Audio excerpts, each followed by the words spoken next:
So 2024 is upon us now, and I have one prediction that I think will be probably bad for streaming consumers, people who actually pay subscription fees to watch streaming services. Maybe not all the way bad, but more importantly for you guys, I think it's going to be potentially really, really good for us, TV and film composers who are trying to earn more money through our royalties, and especially through streaming services. If you have not seen some of my previous videos, streaming royalties are kind of laughable right now. I mean, it's basically about a 90% pay cut from what you would traditionally be earning through a network or a cable placement. Same TV show, you put it on a streaming platform, and it's like you're earning pennies versus, dozens or maybe even hundreds of dollars in traditional linear TV. So what we need to look at first is the fact that 2023 was the year that we kind of saw that the vast majority of streaming platforms that got offered, we're talking about, the Paramount Pluses, the Peacocks, the Disney Pluses, are not profitable, and they don't really have a viable path to profitability with their current business models. What happened was the pandemic hit us all in 2020, and as Netflix and Hulu were doing fairly well and gaining significant, if not the dominant force in the streaming marketplace, all of these other studios and companies realized streaming is the future. We've got to sort of not be so tied to linear broadcast, and we've got to jump into this internet streaming business. So they all jumped in. They all kind of, their bellies were bigger than their eyes, and they took massive losses, and they just wanted to go gobble up as much of the market share as they possibly can. Disney Plus is a perfect example of this, offering extremely low prices, trying to throw in as much content as they possibly could, but they had a small library compared to like a Netflix or Hulu. And then as they had small subscription numbers, well, they had large numbers of people subscribing, but smaller, subscription fees in the beginning. I think it was like $8 a month, maybe $10 a month, very, very cheap. They realized very quickly that to constantly shell out hundreds of millions of dollars for new TV shows, new scripted movies, new scripted content, there's just no way that this small amount of subscription, income is ever going to catch up with the amount of money it takes to keep adding new content to these platforms. And that's what these streaming services all have to do. Netflix would go out of business if not every month they had the newly added little tag on their platforms. Everybody who subscribed and is paying every single month needs to feel enticed and encouraged and justified as to why they are still paying their subscription fee. If you don't see anything new popping up there and you've seen everything, next call is going to be to cancel it or to go to your website and cancel it. So all streaming services are starting to feel that kind of pinch with their bottom lines, right? So membership fees alone are not going to cut it. So what does that mean? Well, advertising revenue has to be a part of the equation. That's what we learned from 2023. If you're an Amazon Prime subscriber, as I am, you probably recently got an email saying, hey, you know that great streaming service that we've offered you guys as a part of your Prime membership? Well, sorry to tell you, but there's going to be ads now, and we're not going to reduce your monthly rate. It's going to be the same rate. You're going to pay the same, and now you're going to see ads along with the content that you previously did not see ads for. If you don't want to see those ads, I think they're saying you can pay $3 a month to no longer see those ads. So it's going to piss off a good number of their subscribers. But I think it's just more important to point out that that is a sort of signal of what is coming. Every platform is going to start probably doing that, where whatever you were paying for, you'll start to see some minimal ads coming on board with it. Maybe not Netflix and Hulu, because they obviously, they had their ad tier levels memberships already.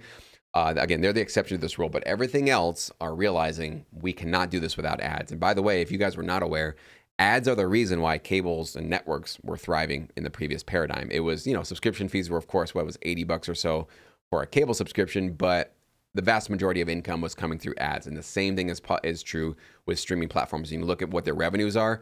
Membership fees are a drop in the bucket compared to the amount of, hundreds of millions of dollars they could be earning and can earn and do earn with advertising clients, okay? So here's what I see coming, which might be kind of a weird surprise, but I think it might actually just play out this way.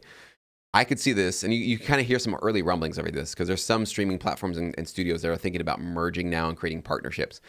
I can basically see the old cable model regrouping, reforming, and coming back in the form of a cable internet service, basically a cable streaming service. So imagine all of the non-profitable streaming services, the Paramount Plus, the Peacock, Disney Plus, and others.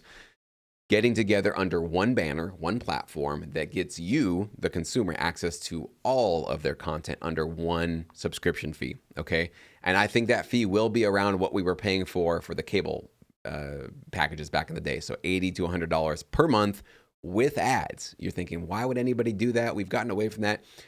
I still think people will be okay with that if you're giving them an amazing amount of new content, access to all those platforms, and making it easy in one app. I think people get really annoyed that they have to go through 8 different apps to find all the shows they want to watch.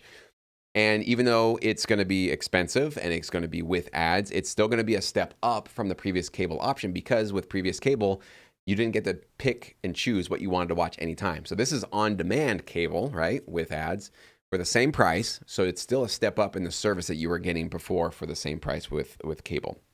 Now, I think they'll also even have a higher tier that'll be maybe $120, maybe even up to $150. That'll give you all of that content with 0 ads. So I think they will offer that. And I do think people will pay for it. I think people do really value entertainment. They value convenience, and they value everything being very easy to access in one place. Now, the benefit, obviously, for all of those studios to conglomerate and combine is that they can offset the cost of having to shell out all that money to constantly add the platform new content. So they'll create some sort of an agreement where every single streamer, every single studio essentially, will agree to put out a certain amount of new content on the platform every single month as a part of this conglomeration, and they will split the proceeds and the profits and the advertising revenue equally, or in a way that feels, fair in terms of how much content and how much drive that they're putting into it. They'll be able to see the numbers. They'll be able to see which TV shows and movies are popular, which are getting streamed a lot. So they'll be able to share that information between themselves, and maybe they'll divvy out the proceeds based accordingly on what's actually getting more eyeballs. So they'll be incentivized to make sure that they're providing the highest quality content they possibly can to a conglomerate like this. So again, while this might not be great for consumers who are used to paying $20 a month, $30 a month for their streaming platforms, this might result in the pie of revenue for streaming platforms growing significantly in the next year or two.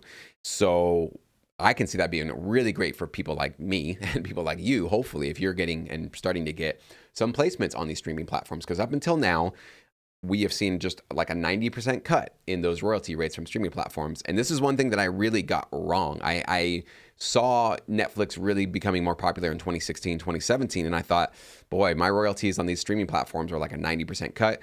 If everybody leaves cable and goes to these streaming platforms, where's the future of our royalties, right? We're going to basically earn 10 cents on the dollar moving forward. This is kind of a bleak future. This is definitely concerning. We should be focusing as much as we can on that linear side of the royalties, right, with cable networks. But what I didn't foresee happening is that sort of purely subscription-based model that Netflix did prove.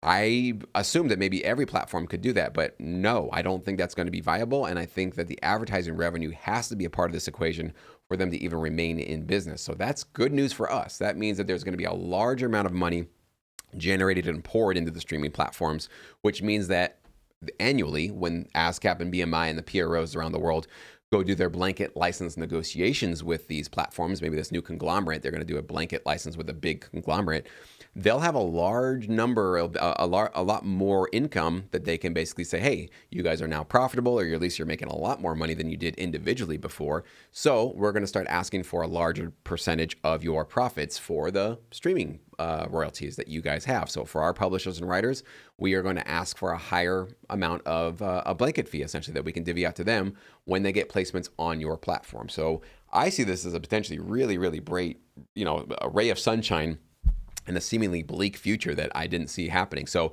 this just goes to show I am not great at predicting the future, and thank God I'm not, because this is definitely something that could work in our favor. So I'll keep my eye on this. It's definitely a developing story, and things are going to be moving. But definitely, as you're maybe following some news in this area, start to notice if you see this as well, because I've definitely been hearing rumblings of a lot of these platforms and companies and studios merging, buying each other out, creating partnerships, and bundling their services together, because they're realizing they're going to be stronger together than they are competing against each other in these individual little islands, and they just aren't going to be able to thrive. So we'll see. What are your thoughts on this? Do you see this happening? Do you see this as a potential great opportunity for us and a moment for us to be excited about the future?